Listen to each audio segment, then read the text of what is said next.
ومازال ما قرا حتى واحد لدابا وعلى زهر. واش كيفاش؟ وفين غتكون مشات دابا؟ واحد من المساعدين 3 دياولي خداها يقراها، وللاسف ما بقيتش عاقل شكون هو، وانت عارف الزهايمر مسح ليا الدماغ، وملي واجهتهم كلهم نكروا.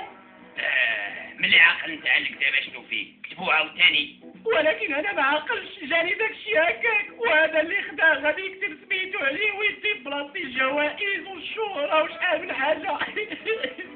ما تقلقش السي الدكتور، هذه خدمتنا. نتقلق؟ مناش غنتقلق؟ قول لي يا بعدا شكون نتوما؟ ومني سولت المساعدين ديالو ب3، الانسه الشاكبه كي قالت.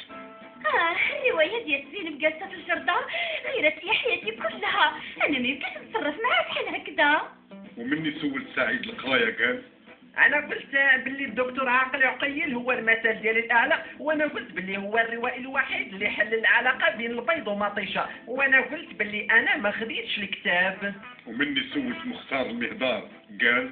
فكرة إقامة النور ومازال كنشري الشمع هي من أهم الروايات ديالو، ولكن قصة الصلع اللي نض ليه الشعر ما كنظنش باللي عندها شي قيمة، يعني عنده الزهر ملي توضرات، وطبعا ماشي أنا اللي خديتها.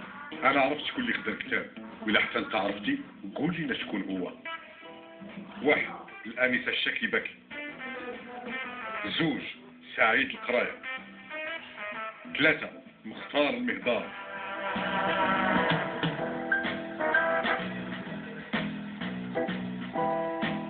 ارسل الجواب الصحيح على الاس ام اس 9093 او اتصل بالهاتف التالي 08 90 60 33 99 او بورتابل 40 43 وتربح 5000 درهم كل اسبوع. وما تنسوش المفاجأة الكبرى، سيارة فاخرة للفوز.